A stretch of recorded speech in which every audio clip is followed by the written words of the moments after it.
Hello, welcome to today's episode of Juicing the Numbers, your statistics and sports podcast. I'm one of your hosts, Joshua Tracy. I am Corwin Heller. And you put it on the teleprompter, he will read it. Welcome to the 299th episode of the show. If you're wondering if we have plans for episode 300, we do not.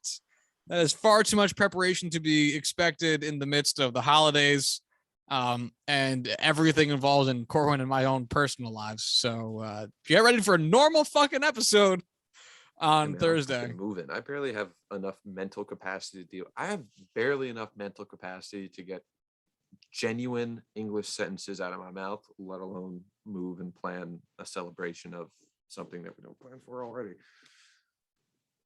Yeah, I know. Corwin's got to move. I've got an engagement. We've got a ton of stuff in our own lives. It's be glad we're here, really. So anyway, coming at you. It's December 12th. The Jets are getting fucked. Status quo. I know it hurts still in my heart, but Jets are getting fucked. The Steelers got fucked already, so that got out of the way early. Our teams suck. It hurts. I want to die. Yeah. There's no baseball news too. That sucks too. Lockout still in effect.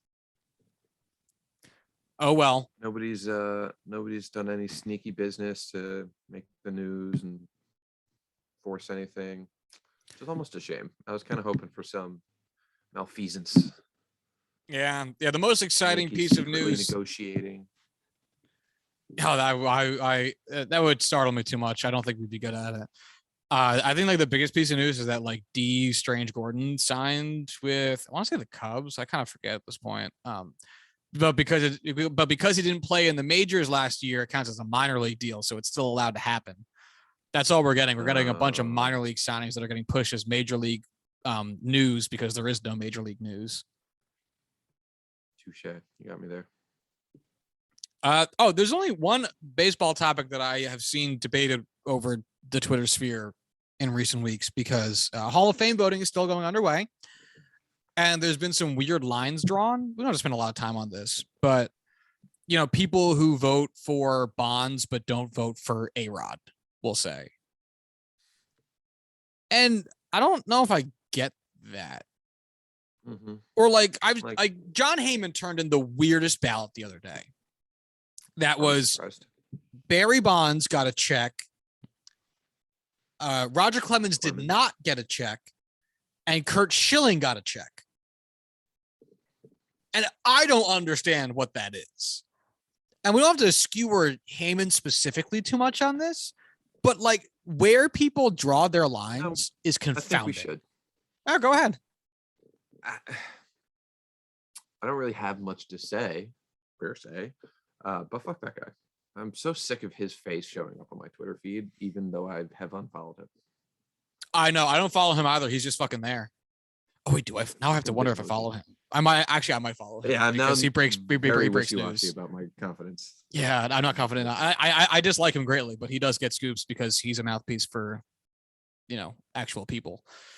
But yeah, a lot of people justify Bonds by saying he won MVPs and had an MVP career before he started doing steroids, before we think he started doing steroids. And boy, howdy, is that the flimsiest of hills for you to die on. Why would you want to, I don't get why you'd want to have to make an argument about when the steroids started and how that affected his ability to perform. Like people will take the, Pittsburgh to first year of San Francisco and be like 3 MVP awards pre-steroids. And it's like, the problem with that though, is we've seen so many athletes who take steroids that are not gigantic. Right. Like just because he got swole as fuck doesn't mean that he wasn't taking steroids before that. Mm-hmm. Robbie Cano got busted with steroids. Report? Yeah, in like 2003. Yeah. There's a difference between, knowing for certain when something started and assuming without a doubt that it happened around this time, knowing that it happened, but just knowing it took generally during this period. You can't just, it's either okay because it was, you have to be a certain caliber of player to take them and be the kind of player Barry Bonds was. The fact that it was widely accepted amongst the league, and taking those pieces of context into consideration, or just being completely against it and drawing the line in the sand, yes or no, and make it a very black and white discussion. And just these imaginary lines, like you said, are just, come on, we're fucking adults here. And ridiculous. And that's why I don't get guys like Heyman who are splitting themselves between Bonds and Clemens, because it's like, where do you want to draw the fucking line with Clemens? Like, I don't get that shit either. Like, their careers spanned essentially the exact same years. And Clemens also won the vast majority of his hardware pre-report. Like, let's see, Bonds, I'm saying first year of San Francisco, so that was 93. By 1993, Clemens had already won 3 Cy Youngs and an MVP. Like, and 4 ERA titles. If you can already accept Roger Clemens or Curt Schilling as guys who have been, shown to do this and are worthy of the Hall of Fame, either one of them, how can you accept one and not the other? But also the fact that you would be willing to take Curt Schilling over Roger Clemens in any context. A man who is such an awful human being. He has been full-heartedly rejected from the baseball community since largely since his retirement, but especially over the course of the last 5 years, and even went so far as to request to be left off the ballot because he didn't even want the votes. You're still gonna vote for this fucker? Fuck you. This is why I'm very much open to the idea of just not allowing guys to release their ballots, because hopefully in that case, at the very least, you would prevent them from being able to use it as a way to get clout on Twitter. Just, they cannot get the attention from releasing their ballot and making it a talking point. So maybe we could have some semblance of genuine discussion on this. It's the delicate balance between not glorifying, but also having the floor for public shaming. Oh, it's a tricky road that we walk down. Which also brings up the difference between, A-Rod and Big Papi, because both got mentioned on a steroids report. A-Rod tested positive beyond that. But again, it's like, if you're going to make the argument about Bonds' career pre-steroids and post-steroids from when you think it happened, like, are we going to start divvying up A-Rod's seasons between when he was likely using steroids and when he likely wasn't based on available testing? Like, it's nonsense. Mm-hmm. It's fucking nonsense. Why draw stupid lines?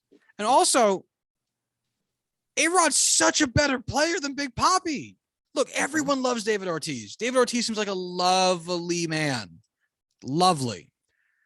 A-Rod laps him in how good of a player he was.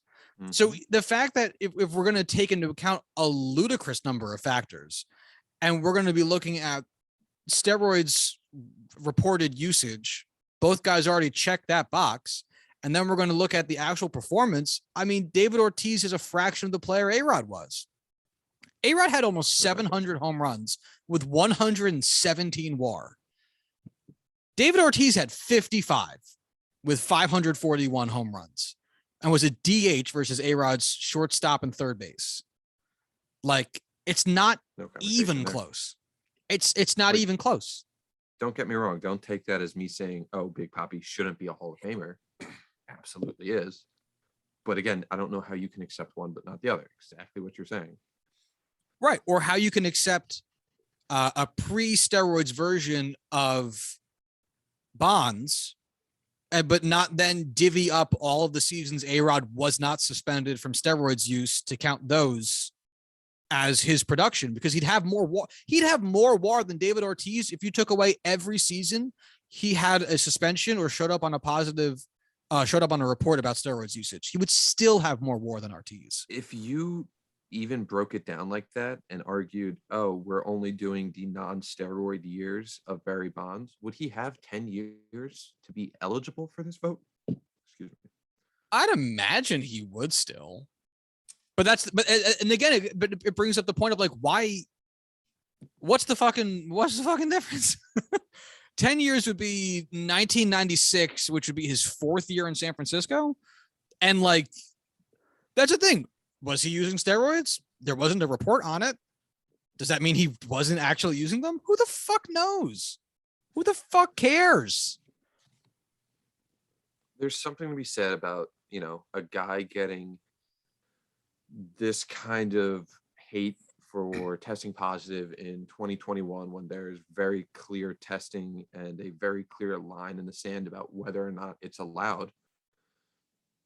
Having this conversation for an era where it wasn't technically disallowed and it really wasn't something that was against the norm in baseball. Like I get why the public view for people who don't really give a shit about baseball to begin with are like, oh, like they cheated, like they did steroids while they played. Yeah, of course they shouldn't get in. Well, like most of the players did it, and there's really nothing saying they couldn't. And that's just the kind of way it was. It's like, oh, okay, in that case, like that's fine. Yeah, like if you start injecting steroids on your own time, like for fun, I mean, I'm sure that the way that you get them is probably not going to be legal. They don't just like hand that shit out. But also, like your job is probably not going to come over to you and be like, you're taking performance enhancing drugs and now you don't qualify for your year-end bonus. Like that's not going to happen. Some people just take them because they feel insecure. And the thing, like my point being, it's not like if you showed up to work high on crack cocaine, your office isn't going to come to you and be like, you don't qualify for your year-end bonus. They're going to be, oh, you're fired. like, and the police are here. And I like, why did you give me crack rocks thinking I was going to think that was, I'm not going to get bribed like that. Like that's against the law.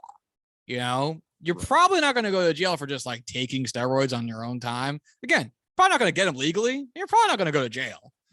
You're going to go to jail if you do all the shit. Like it's immorality versus illegality. Like I get drug tested now for my new job. And if you fail, you don't get fired, you don't get arrested. It's like, oh, you can't go on a job site for 3 months until you test positive. It's like, okay, I got a quote unquote suspension. I still go to work. I still do my job. I just can't go and like do one aspect of it. We move on from it like adults and I guess move on. You know what I'm trying to say? Yeah. You can't have these conversations within the context of like normal everyday people because they don't get the same experience regardless. Yeah. I don't know. It's not the same world. It's not the same world. No. I mean, you also don't get paid $15-20 million a year for your job. No offense, but you're not that valuable. It's $15 million in high fives. Boom, you're a winner, sport. Thanks for showing up to our super sick office culture. I could absolutely see my HR rep saying that in a meeting. Oh, I'm sorry, we can't pay you more. Here, have a sticker. Yeah. We'll buy you one lunch from the nearest Wawa. Here's $7. Actually, Go nuts. I learned about a bonus structure where you do a good, safety check, or you do some outstanding work on a job site, like do something good. You get like a ticket for a raffle for Wawa gift cards at the end of the year. Don't get me wrong. I love Wawa. Wawa is wonderful. Wawa. That would not do anything for me. No, like I'm not busting my ass outside of my current work, structure for a $25 Wawa gift card. That it's not like you get one, you have a chance to win one along with all of your coworkers. Yeah, it's like we make fun of incentives in sports contracts all the time, like some random fucking jamoke getting a $500,000 incentive if he wins like World Series MVP. And it's like, it's the Detroit Tigers of 2016, they're going to win 30 games. But hey, if we win the World Series and you did a lot to make it happen, we'll give you a cool $200K. And you look at that and you go, who asked for this? But like the Wawa gift card somehow feels even less significant than that. Because at least at the end of the day, that's money. You have that ridiculous stipulation in your contract, like you're never going to reach that. But if you do, black and white, you get that money. Yeah, here's a if you fuck ton of money. Here's a raffle ticket. Here's a lottery. Yeah. Maybe you'll win. It could be anything. It could even be money. It's not. Corporate culture is. It's a fucking animal, man. It's a whole fucking animal. It's the worst. But anyway, so yeah, a lot of shitty Hall of Fame ballot discourse. That's the main one. I'm not going to spend too much time on it because we talked about all these candidates before. Yeah, and we've talked about these candidates before, and we've talked about the general discourse before. So we'll wait till actual voting wraps up to see what happens. But trend-wise, it seems like Schilling and Omar Vizquel are losing votes, which is nice. Scott Rowland seems like he's gaining votes, which is also nice. So, but again, we'll save it generally speaking. Hey man, I'd like to see Omar in there. Nope. Okay. You are entitled to that opinion, and if you had a vote, you'd be able to exercise that opinion. But you don't, just like me. So go fuck yourself. I will go fuck myself. So let's talk about something we were trying to talk about last week or so, and then we didn't have time. And because there's so little else going on, we can talk about it. And that is the difference between two rookie quarterback seasons between Jacksonville Jaguar first overall pick, Trevor Lawrence, and the New York Jets second overall pick of Zach Wilson, who so far are off to clear future Hall of Famers. And it feels like ever since who's the last like big consensus first overall pick that or high round pick that paid off? Would you say Baker? I would say Baker. He's not like not say Baker. Well, he's not like top 2 tiers of NFL quarterback. But in terms of production and being able to play him without massively questioning his future, like the way the Jets had to with Sam Darnold, it seems like he's at least there. He's like, I think he's getting a second contract, right? He already did. I was going to say, as I was saying it, I was pretty sure he did. Let's see. So 2020, Joe Burrow, Tua, Justin Herbert. I think Burrow and Herbert look like clear-cut wins, but again, it's like year 2, year 3. That's not like you have an actual sample size. Kyler Murray, sure. Baker Mayfield does not have a second contract. Okay. Yeah, I wouldn't put Baker Mayfield in the same level of Kyler Murray, Joe Burrow, Justin Herbert. 2017, Mitch Trubisky. Right in front of Pat Mahomes and Deshaun Watson. That's just fun. But yeah, before that, Jared Goff and Carson Wentz, Jameis Winston, Marcus Mariota, Blake Bortles. It's been an inconsistent group of people. Emmanuel. Really, since Andrew Luck, it's been the rest of these guys have very small sample sizes of 3 years or less. Right. Or have just been outright terrible. Right. And outright terrible or clearly not a long-term answer with conclusive evidence. Right. And but every year, the top quarterbacks in the class get hyped up a lot as being, team makers, franchise changers, all that type of stuff. And again, that's not to say that any of these guys aren't, but it's also tough because we expect the immediate impact to be more than it is oftentimes. And that leads to interesting results, especially when you get random overperformers like Justin Herbert, who came out of nowhere. Lamar Jackson. And, our middle, late first round guys, second round guys. Yeah, who are outperforming. Got out of like the 4th round, right? Whereas the top 10 pick guys just seem like maybe they aren't having the success that one would think, and it makes it a little bit tougher to judge them because they have an expectation that isn't necessarily built into your calculation of other players and their performance. So all that, let's talk about Zach Wilson versus Trevor Lawrence and also see kind of how it's been, because maybe it's just where I live and the shirt that I'm wearing, but it feels like Zach Wilson gets shat on more in dialogue than Trevor Lawrence does. Ooh, Corwin had a face. What's that? It's not podcast conversation. Oh, okay, gotcha. Yeah. I'll save it for later.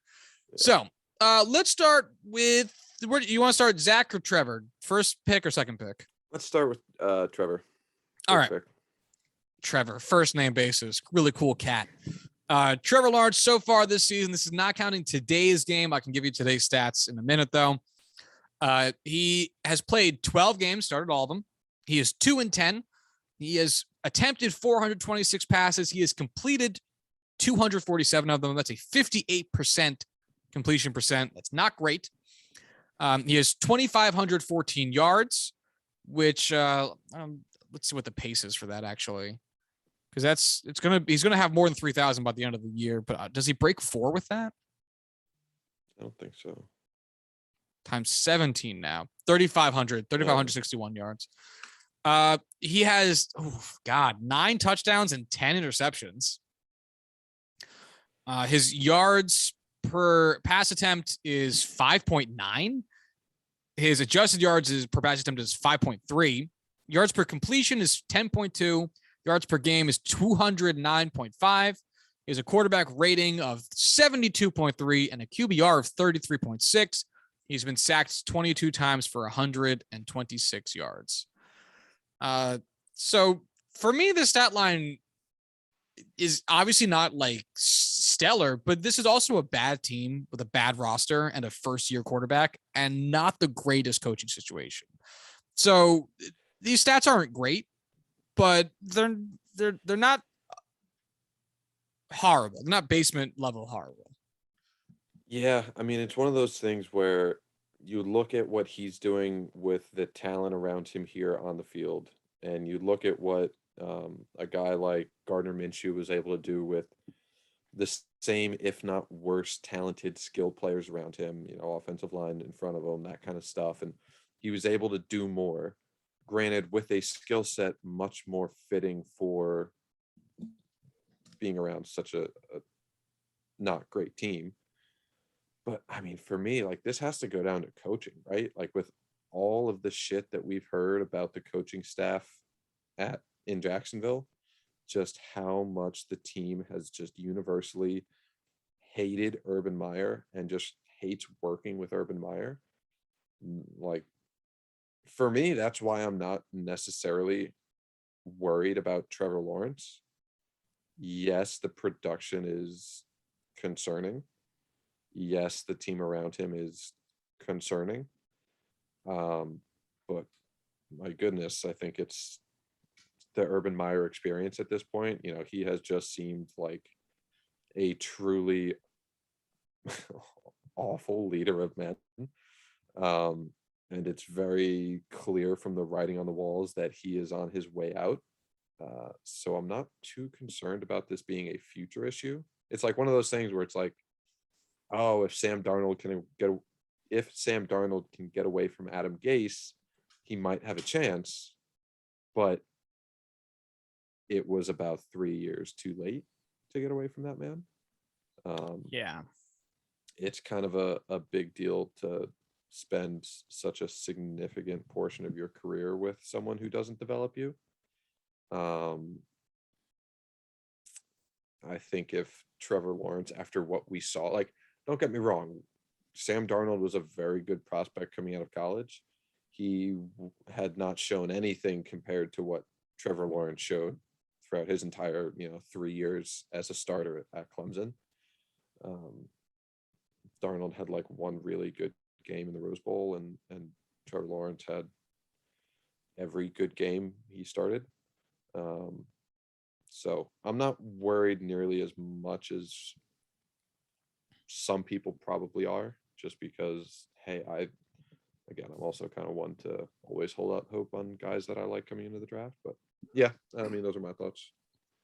All right, so let's take a look at Zach Wilson then, who has missed some time this season. So his raw total accounting stats are going to be less than Lawrence's.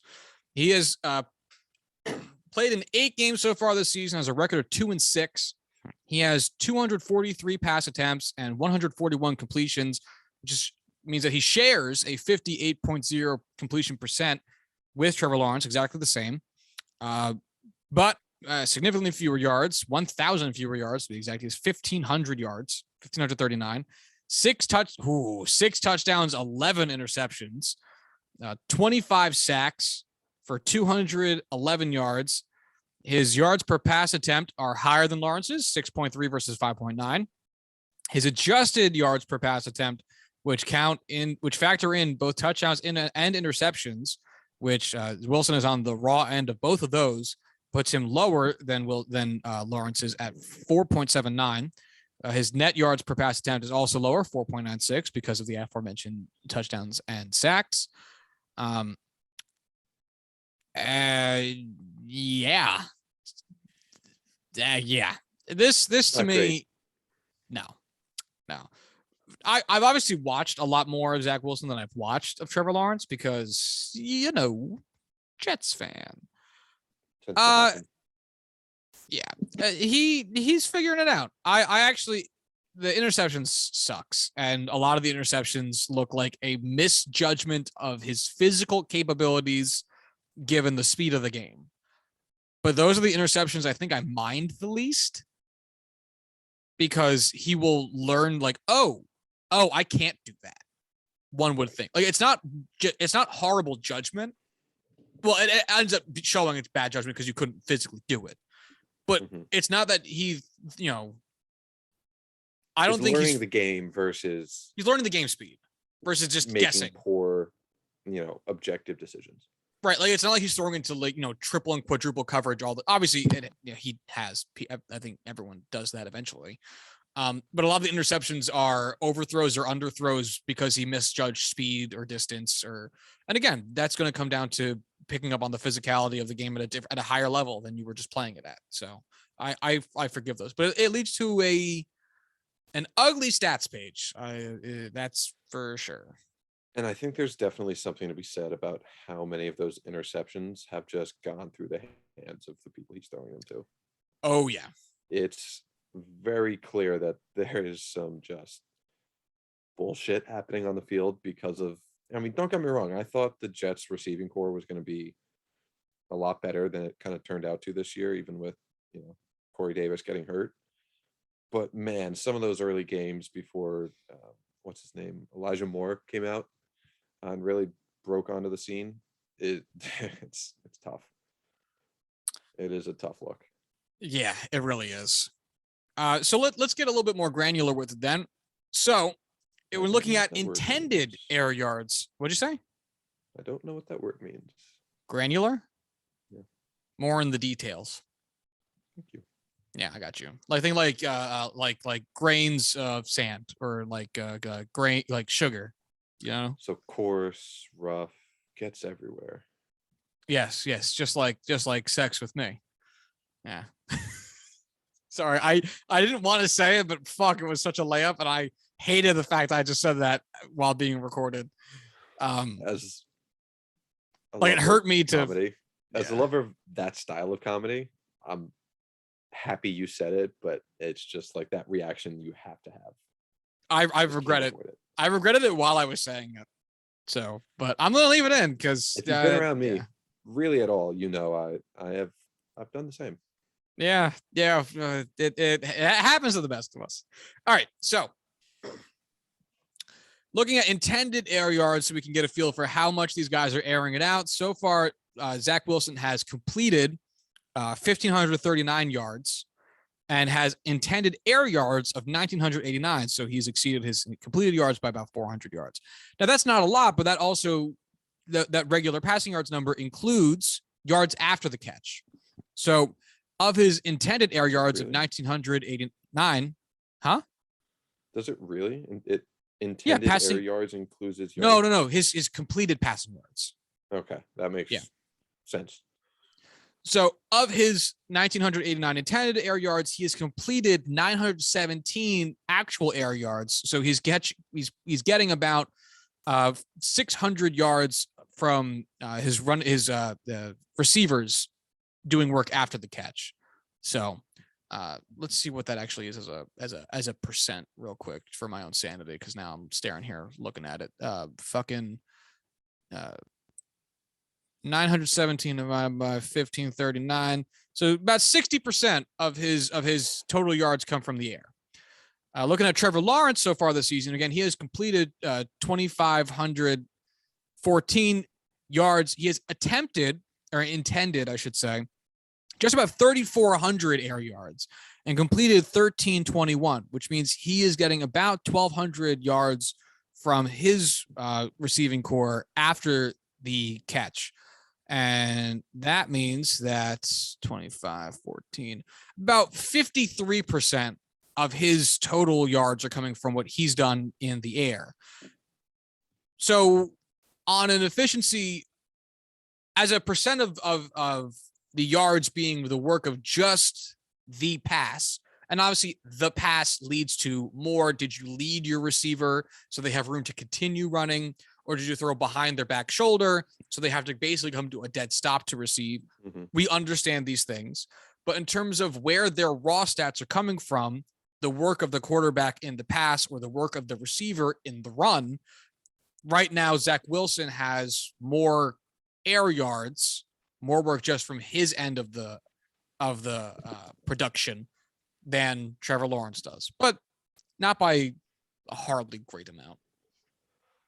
I really can't wait to see how this Urban Meyer drama just unfolds. I mean, the stuff that we didn't talk about today that has been going on is, he's been behind the doors of the Jags, building, been putting a lot of blame and calling his assistant coaches just losers and they fucking suck, and just like throwing guys under the bus when players are very much upset with how their season is going, as one might be after starting 1-0 last year, finishing 0-15, and then winning all of 2 games this season, which they're now 2-11. It's not like they're having a good season or a redeemable season in any way, making any kind of stride forward. No, they just got shut out today by the Titans, 20-0. Yep. Fucking insane. And like, he is just a snake oil salesman through and through. Great recruiter, kind of have to be, but oh my god, I know his career needs to end. He just needs to just disappear into retirement. Yeah, I think his wife thinks the same. Looking now at accuracy, which is always a fun one, especially when you have 2 guys who are throwing a lot of interceptions. Let's take a look. So Zach Wilson, we'll start on his side this time, has only had 1 ball batted away by a defender at or behind the line of scrimmage. So basically that's like, if you ever watching the game and, quarterback gets ready to actually throw and the defensive linemen go, he's only had 1 time where that's actually worked out, which actually feels very low, I have to say. It feels like a lot of times those players get lucky on that, but maybe it doesn't count tips. Whereas Zach, Trevor Lawrence has had 6, which by comparison looks very bad, but I actually don't know if that's a lot or a little, but it looks like a lot more because Zach Wilson's only had 1. So fuck you, Trevor Lawrence. Thrown away passes, which are exactly what you think, passes that just kind of like go into the sidelines. Zach Wilson has 7, Trevor Lawrence has 11, but it's tough to really get a feel. This stat might feel negative offhand because you threw the ball away, and that means you did not complete a pass. But there's other alternatives in there, which is you didn't force a pass and you didn't take an interception or take a sack. So even though Trevor Lawrence leads in this category of what otherwise might all look like bad stats, this one might not be the worst thing. If anything, this might be better read as a offensive line stat, because the more ball, I'm willing to bet if we ran through all the footage, which fucking we ain't going to do, you probably find that most balls get thrown away because time ran up and your offensive line couldn't continue to hold people back for you, and you had to get rid of the ball because you were about to eat shit and take a sack. That'd be my guess. Listen, why don't you guys just all be better? Just be good. It's the NFL. It's not hard. It's easy. Yeah. 32 guys do this. You can be one of them. You're telling me a 21-year-old could do this shit? Please, 21-year-olds can't even wipe their ass. Yeah, I'm 27. I got this. I'm in peak physical shape. It's hard to even keep a straight face. It'd be hard to keep a straight spine after I played one game. But anyway, yeah, it'd be hard to stay straight at all. It's already, yeah. Zach Wilson, those are some hard throbs. Let me tell you about those Spartans. The ancient Greeks had it right, my friend. All right. So Spikes, who gives a fuck? Why do you think Mark Sanchez ran into that ass?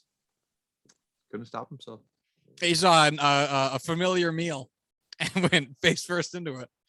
All right. I saw a thread on Reddit about like what players would have benefited from staying in school another year and which players would have benefited from leaving a year early. And I saw someone who commented, Mark Sanchez definitely would have been better off staying another year and taking a course on human anatomy so he can know where the ass is. Yeah, he hasn't learned it from his elbow yet. No. Two are very confusing. All right. Dropped passes, the ultimate marker of how successful your wide receiver core is.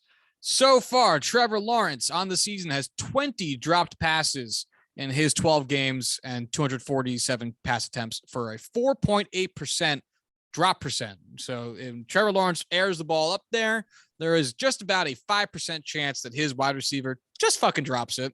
Hit him in the hands, hit him in the chest, hit him in the face, lets that ball fall to the ground. That was perfectly catchable. Zach Wilson has 16 dropped passes in 243 attempts, which is 6.8%. So there's just about a 7% chance that when Zach Wilson throws the ball up, it is perfectly catchable, and the wide receiver goes, ooh, can't do it. Ooh, I don't like you. No. Oh, what?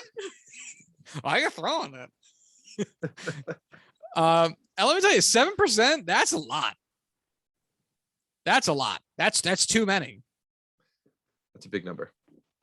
I can't say I know what the league average is or what a good number is, but it sounds really bad. Well, speaking of really bad, let's get into a number that makes both these quarterbacks look like poop. And that is the bad throw percent. And yeah, bad throws. I remember we looked up how Pro Football Reference categorized bad throws at one point. And I'm forgetting what it is at this point, but I believe it was something in the excess of like 10 yards from the receiver or something like that. So it was an uncatchable pass for the receiver, but I forget how they, I forget how they, I think it's 3 yards, 2 or 3 yards, like something completely. Yeah, 10 yards is too much. Yeah. 3 yards would make more sense. Regardless, if you're throwing 15% of your passes not within 10 yards of the guy you're supposed to, you are not playing the correct position. I want a benchmark person before I tell you these numbers. Who do you want as a benchmark quarterback? Give me oh man, who's a pretty average but relatively good quarterback? Give me like Matt Stafford. Oh, all right, that's a good one. All right, so let's see Mr. Stafford's.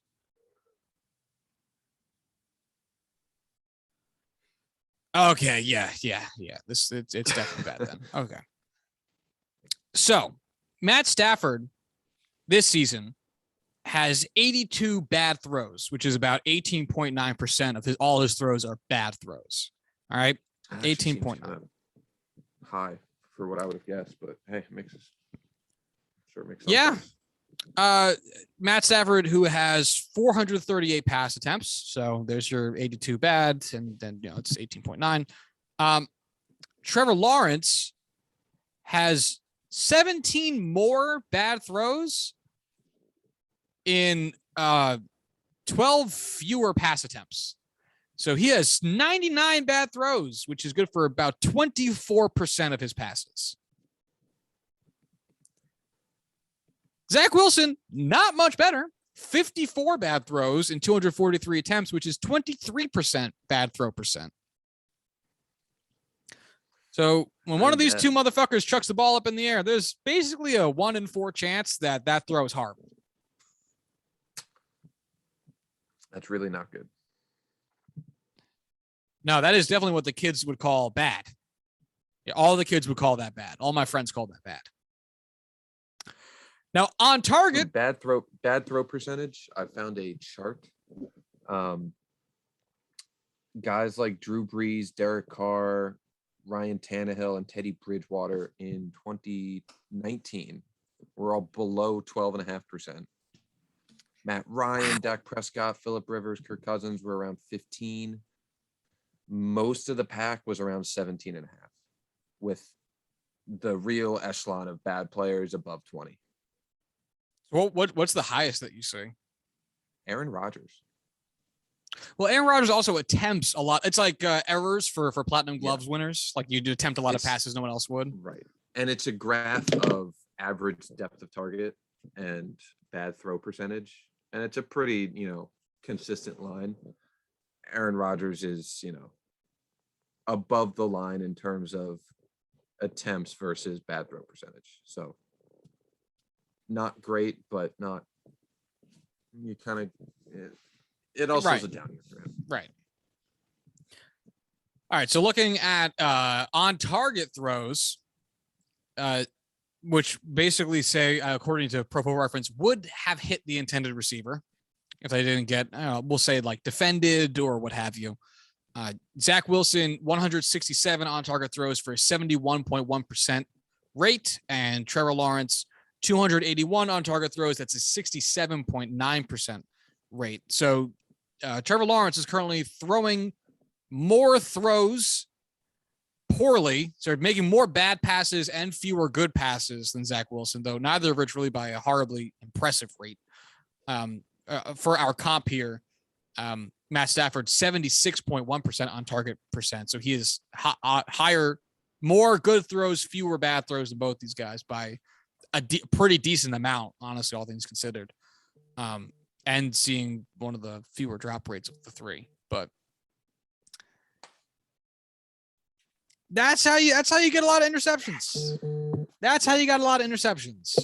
And now 71% on target percent. Like, all right, hold on. Let's look at what do you think Stafford's completion percent is? I'm just gonna give it to you. There's no point in making a guess. It's 66%, 66.7. His on target throw percent is 76.1. So there's a 10 percentage point gap there between what he's completing and how accurate he is, which is, I guess we can also attribute that basically to the receivers, whether it's coverage that they're not getting out of that they should be, or dropping the ball, fucking whatever. Trevor Lawrence has basically the same gap, 68% versus 58%. Zach Wilson, 71%, 58%. Wow, Zach Wilson, we can pretty confidently say, is getting pretty right and fucked by the Jets receiving core, which, yeah, it sounds right. Yeah.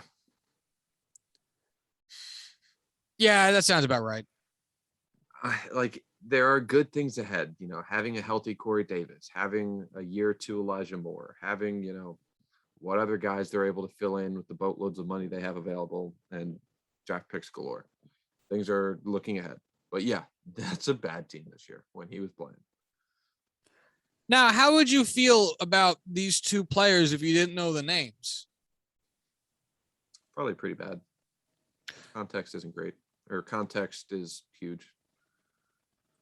Does it change anything knowing who they are? Like if I say to you, because I think part of it is that and again, maybe this is just me getting a lot of Zach Wilson talk because, again, Jets fan, I hear a lot of it. He also missed time, and there was the sensation of Mike White in there, which obviously lends itself a lot to the dialogue about should he keep starting or fucking whatever. Maybe I'm just getting a lot of that, but it feels like it's a tale of two seasons, one of which is being scrutinized a lot more heavily than the other one, when they're pretty comparable in a lot of stats it is. I'd argue both are getting a fair amount of attention with how poorly they're playing, but there is also all the context of we knew what these guys were in college and coming into the NFL, and we see the throws that they're making, and we see the misses that they are making, and we can, eye test is such a huge thing to have within the context of their actual, statistics and numbers, knowing, is this stuff that's fixable?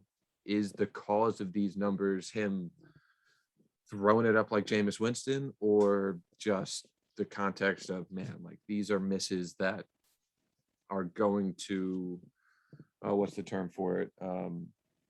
Normalize to the mean, regress to the mean.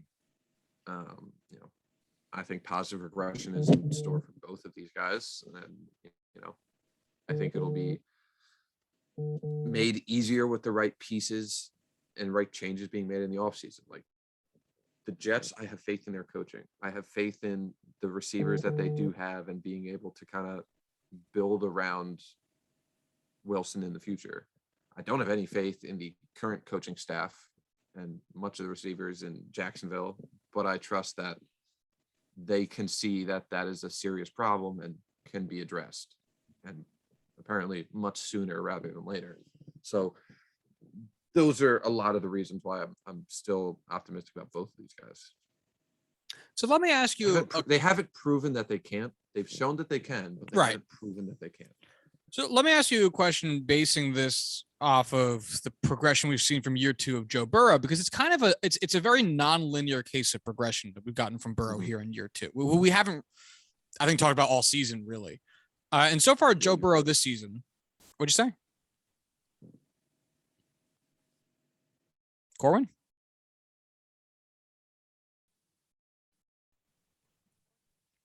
All right. So Joe Burrow, this season from last season, so far he has about 2 more games played. So because he didn't play, he missed some time last year. So it feels pretty fair to compare these seasons right now instead of waiting until the end of the year. As of today, he has a higher completion percent by about 3 points. He has 500 more yards. There's 2 more games in there. So if you take out the average yards per game, it's actually about dead even. It's about the same number of yards as last year. 10 more touchdowns than last season. 23 versus 13. 9 more interceptions. He leads the NFL in interceptions this year so far. 14 this year, 5 last season. He has a higher quarterback rating this year, 98 versus 89. Fewer yards per game, but more yards per pass completion. But he's also taken more sack yards this year than he has in years past than he did last year. And he leads the NFL in that too. 254 yards lost from the sack. So it's been a statistically all over the place season. Would you call it, I guess I'm asking, would you call that progress? Yes. I've watched a fair amount of Joe Burrow. I mean, my lady is a Cincinnati Bengals fan. I am a fan of the Steelers in the same division. Like, it just happens I watch a lot more Bengals games than I do most random teams that I am not a fan of. He's being very aggressive with the ball. The team in front of him is not doing well. I mean, the offensive line is fucking horrendous. The receivers are doing good things, but also making bad plays. Jamar Chase is getting a lot of love, but he's not been perfect. Within the context of him being an aggressive quarterback and trying to make, hero plays when he's not given time, he's not given a pocket, guys are not doing fantastic down the fields. I think, in my mind, watching him play football, he's making progress. And that would be is not my great takeaway to begin with. They're getting better every year. I'm not at all remotely worried.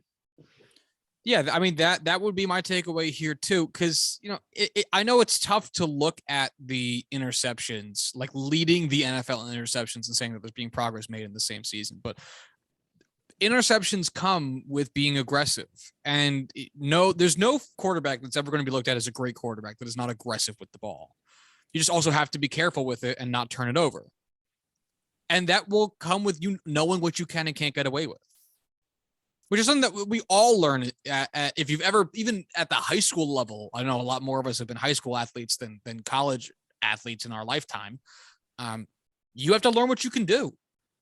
You have to learn what stupid fucking weird bullshit you can get away with in your sport before you can set boundaries and limitations for yourself to avoid negative consequences. Right? That just comes with understanding your physicality and the physicality of your opponents, especially when you're making, again, such a big upgrade. So if Trevor Lawrence and or Zach Wilson are able to make an upgrade that looks like this next season, I think that's getting 10 more touchdowns at the expense of 10 more interceptions.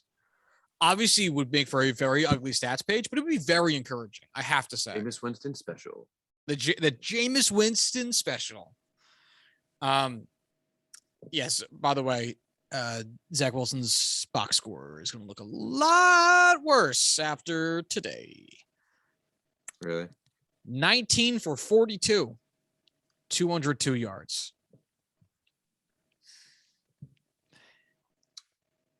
Oh. Woof. Oh my God. So will Trevor Lawrence's. Holy shit. 24 for 40, 224 yards. Sorry, 221 yards. No touchdowns, 4 interceptions. Goodbye. Oh boy. Goodbye. Oh Goodbye. boy. Oh, goodbye. Oh. Wow, they both had such bad days. I mean, it's only fitting because we talked about them. Like, that's just how it goes every time. It's also so funny how well, how tidily this fits into what we were just saying with them, which is Zach Wilson ends up with less yards than Trevor Lawrence in this game, but more yards per completion. And Trevor Lawrence will end up with, again, like more yards, but more interceptions because he'll probably have a higher percent of bad throws, even though Zach Wilson's will also be high because he has 23 incomplete passes. Like it's going to fall right in line with what we just said. As is truly fitting, both the Jets and Jaguars were eliminated from playoff contention with the losses today. It's that time of year again, folks. The tree goes up. The Jets sweaters go in the waste bin. You can put your Jacksonville Jaguar jerseys in the trash again. All is right with the world. All is right with the world. You mean my Paul Posluszny women's large jersey that I have? Put that away? It's very slimming. Very slimming. Very, very slimming. All right. Yeah, so we'll see what these guys do for the rest of the season. It's not going to matter too much especially since they just got eliminated from playoff contention. So hopefully that means that the Jets and Jaguars, really let them get wacky and weird and get aggressive. The last thing anyone wants to see after you get eliminated from playoff contention is conservative play. Or conservatives. Those two. But I mean, especially on the football field, like we already got eliminated. Let's make it weird. I want to run a 2-minute drill with 8 minutes left in the first, just to try it out. Who cares? Yeah. Guess what? Like, you don't have to surrender. Just play outside the box. Yeah. Play outside the box. Not you don't need like to play in the physical conservative sense of the box on the football field, but like think outside the box. The mental box. It's like there's no point in playing conservative when you've already gotten eliminated from playoff. You're not costing yourselves an ability to appear in the playoffs. Mm-hmm. Yeah, that's already gone. That's almost always the goal of every team going into the season. I want to see no fewer than 3 flea flickers per game for the rest of the season. I fucking love the flea flicker. It's a great play. I think it's a phenomenal play. And honestly, because of how much lateral movement across the field it is, I think it is an underutilized play for most teams. I think every team should flea flick more frequently. Frequent the flea flick. In this same vein, the Houston Tejans are going to be starting Davis Mills for the rest of the season, as they are very, very bad and will not be going anywhere. Corwin, what do you know about our boy Davis Mills? I know he was a very highly touted high school prospect. Had a very nice senior season at Stanford. Had a very good pro day and combine. I am very distracted by a Reddit thread that just happened. Uh, that was just posted, I should say. Ohio State head coach Ryan Day, part of possible package deal to the Chicago Bears, along with executive Terrence Armstrong, where he would take Trace Armstrong, I should say, has discussed the possibility of taking a top management position with the Chicago Bears. And the deal moving him from Ohio State would include replacing Coach Matt Nagy with Ryan Day. I can't take this 100% seriously, but what the fuck? I can't believe it. What? Like I can't give this any validity until we hear like secondary sources talk about it and confirm it, but like that'd be fucking massive. Say the whole thing again. Ohio State executive Trace Armstrong, along with current Ohio State head coach Ryan Day, discussed package deal to move to the Bears. Essentially some contract structure for the both of them with buyouts for Ohio State.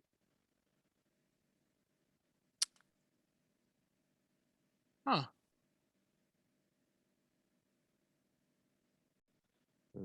That's an interesting strategy. Yeah. I mean, Justin Fields played for Ryan Day. I mean, Ryan Day has been a very successful coach at Ohio State, by all means, in the wake of Urban Meyer leaving.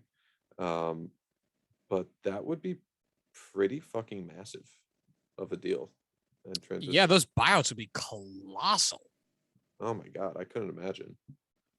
Like Trace Armstrong, executive in the college ranks. Like I don't really know what those guys get paid. They're not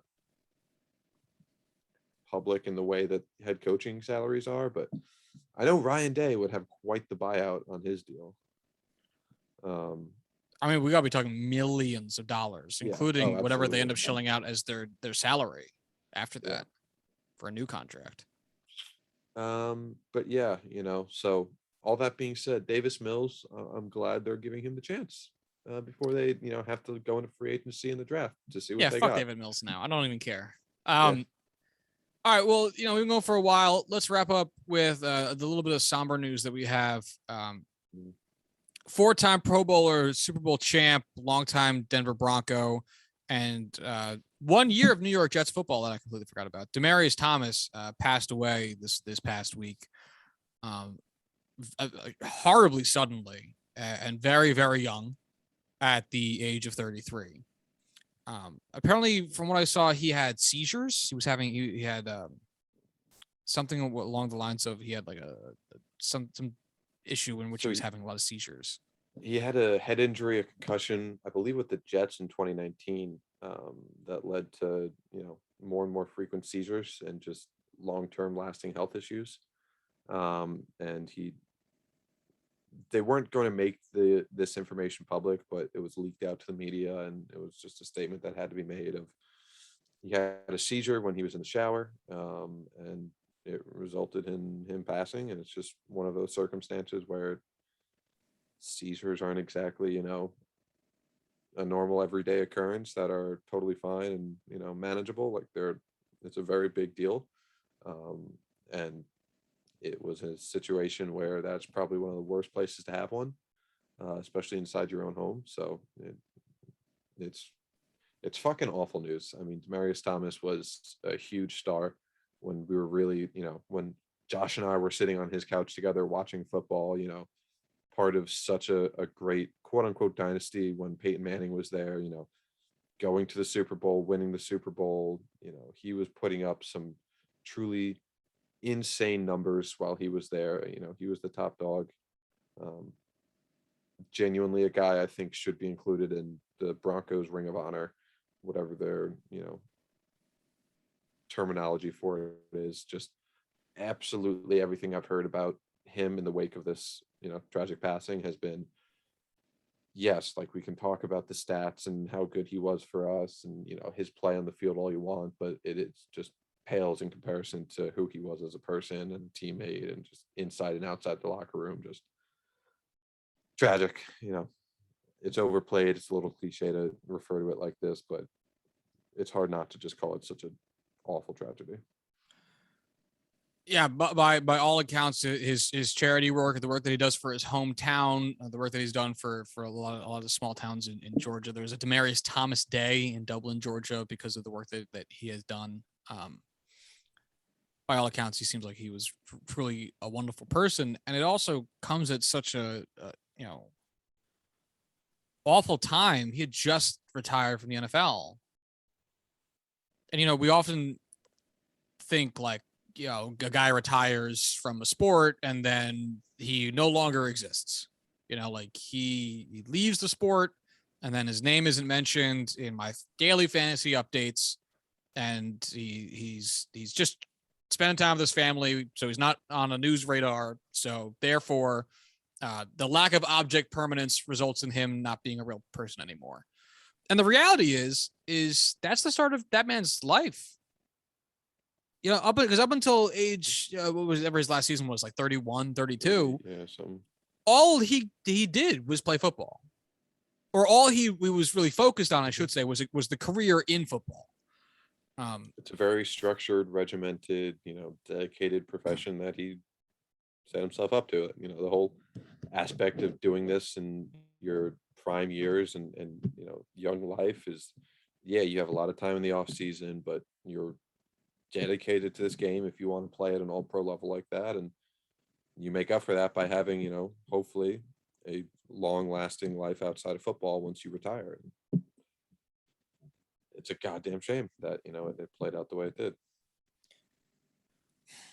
And this is going to spark more of the conversation into the way that the NFL handles head injuries. Apparently this concussion that his family believes started these seizures was actually as a result of a car crash. But at the end of the day, that doesn't really matter because it's still a sport with such intense levels of head-to-head trauma. Yeah. That whether it started from a car crash or from a defensive backle rocking his shit, like it doesn't really matter. And the fact that apparently what happened, according to a cousin, as Corwin said, he was in the shower when he had the seizure and there was just nobody home. And the part of the tragic part about that is that a 33-year-old man shouldn't have to have supervision because of seizures that he sustained ostensibly via his job, even though this one was, like I said, as a result of a car crash. Nonetheless, these are very readily, possible as a result of his employment. And you shouldn't have to have a caretaker or share a space with somebody out of force of necessity as a result of these types of very preventable or avoidable occurrences. And it's tough because Demarius Thomas was on everyone's TV screens a lot. He was a very frequent guy to pop up on your screen because it was fucking amazing at what he did. It was very, very good. He played for some very good teams where he went to 2 Super Bowls and won one. So you saw a lot of his face.